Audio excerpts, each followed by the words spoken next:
Pensez-y une seconde. Autrefois, pour jouer, il fallait aller dans un casino, un cercle de jeu, des lieux bien physiques. Aujourd'hui, eh bien, tout a changé.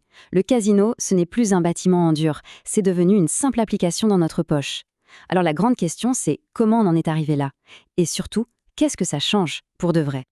Voilà, ça c'est l'image classique, un peu l'image d'Épinal du jeu, non? Un plateau, des pions, de la pure stratégie. Chaque pièce est bien réelle, on peut la toucher. C'est un vrai duel d'esprit qui se passe dans un espace bien défini, bien physique. Et maintenant, voilà la réalité d'aujourd'hui.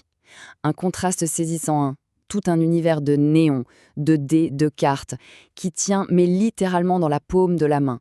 Le casino est partout, tout le temps, il est vibrant, et il suffit d'un clic pour y entrer. Ok, pour bien comprendre de quoi on parle, il faut revenir à la base. C'est quoi un jeu d'argent et de hasard? En fait, la recette est toujours la même, c'est super simple. On mise quelque chose, de l'argent, un objet, on prend un risque et on espère un gain.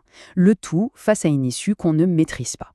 C'est ce trio, mise, risque, espoir, qui fait tourner toute l'industrie. Bon, maintenant que les bases sont claires, voyons un peu comment cette bonne vieille recette a été complètement chamboulée à l'ère du numérique. On va plonger dans ce qu'on peut appeler le nouveau casino. Le truc, avec le numérique, c'est que ça a fait voler en éclats toutes les barrières. Les frontières géographiques, les lois, tout ça devient flou. Grâce à Internet, on peut parier sur un match ou jouer aux machines à sous depuis son canapé, peu importe si c'est légal ou pas dans son pays. L'accès, il est devenu quasi infini. Et forcément, avec un accès pareil, le succès a été immédiat, fulgurant. Mais alors la question se pose, pourquoi? Qu'est-ce qui attire autant dans le jeu en ligne? Alors, les raisons, il y en a plein, mais ça tourne surtout autour de deux choses, le confort et la discrétion. Envie de jouer à 3 heures du mat? C'est possible. Sans bouger de chez soi, sans affronter le regard des autres, c'est le grand plus du jeu en ligne.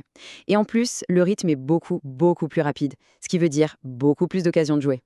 Et ça nous amène au confort psychologique. C'est parfaitement illustré par ce témoignage.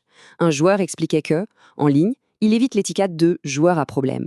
C'est logique. L'écran, ça crée une sorte de bouclier. Un anonymat qui nous libère complètement de la pression sociale, du jugement des autres. Il y a un autre facteur psychologique qui est énorme, l'argent. L'argent en ligne, il est dématérialisé, on est d'accord. Cliquer sur un bouton pour miser 50 euros, ça n'a rien à voir avec le fait de poser des frais billets sur une table. Cet argent, il devient un peu comme des points dans un jeu. Il est désincarné. Du coup, on perd la notion de sa valeur réelle et on a tendance à beaucoup plus sous-estimer les pertes. Mais attention, cette histoire d'argent désincarné, ce n'est vraiment que la pointe de l'iceberg. Pour aller plus loin et vraiment comprendre, il faut plonger dans le moteur de tout ça, la psychologie du jeu, ce qui le rend si captivant. Prenons un exemple que tout le monde connaît, le poker. C'est vraiment le cas d'école, l'exemple parfait de ce mélange hyper séduisant. D'un côté, il y a le hasard, pur, total, les cartes qu'on vous distribue. Mais de l'autre, il y a tout un tas de compétences. Savoir calculer les probas, lire ses adversaires, gérer son capital et surtout, maîtriser ses émotions. C'est ce cocktail entre chance et compétence qui donne cette impression, cette illusion qu'on peut dominer le jeu. Et cette illusion de contrôle, elle est super puissante. Elle pousse beaucoup de joueurs, surtout les jeunes, à croire qu'ils ont trouvé le truc, une vraie vocation. On l'entend dans ce témoignage, cette idée de transformer une passion en métier. Le rêve de vivre du poker, c'est un moteur incroyable.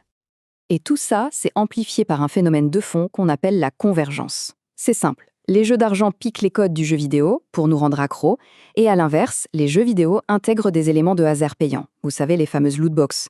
Résultat, la frontière entre les deux devient de plus en plus floue. Et au cœur de cette fusion, on retrouve des mécanismes psychologiques redoutables. Par exemple, les récompenses qui tombent au hasard et qui créent l'addiction. Ou alors ce sentiment frustrant d'avoir presque gagné qui nous pousse à relancer une partie. Sans oublier cette tendance à continuer de miser juste pour justifier l'argent qu'on a déjà perdu, pour pas que ce soit pour rien. Toute cette mécanique est très bien huilée. Mais la question c'est, à quel moment est-ce que ça dérape? Quand est-ce que le jeu prend le dessus?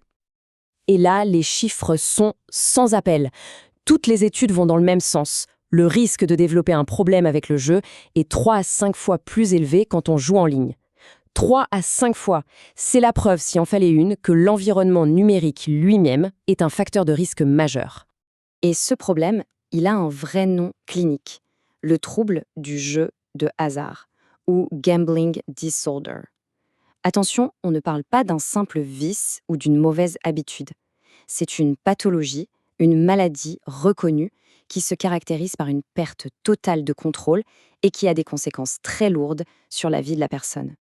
D'ailleurs, les chercheurs ont identifié une sorte de trajectoire type, une spirale en 3 étapes. Au début, il y a souvent la phase de gain, c'est l'euphorie, on se sent invincible. Puis, inévitablement, vient la phase des pertes. Et là, le réflexe, c'est d'essayer de se refaire, de récupérer ce qu'on a perdu. Et on s'enferme dans un cercle vicieux. Et la dernière étape, c'est la phase de désespoir. C'est la perte de contrôle, les dettes qui s'accumulent, les relations avec les proches qui se dégradent. Parce que les conséquences, elles peuvent être absolument dévastatrices. Ça touche à tout, les finances, bien sûr avec les dettes, mais aussi le social avec l'isolement, la santé physique avec les problèmes de sommeil, le stress, et très souvent, ça s'accompagne d'autres troubles comme l'anxiété ou la dépression. Bon, face à ces risques, qui sont bien réels, la question est, que fait-on? Comment peut-on protéger les joueurs? Alors, l'approche qui est privilégiée aujourd'hui, ce n'est pas l'interdiction totale, mais plutôt ce qu'on appelle la réduction des risques. Et ça passe par des outils très concrets. Par exemple, donner la possibilité aux joueurs de fixer eux-mêmes leurs propres limites de mise ou de temps de jeu.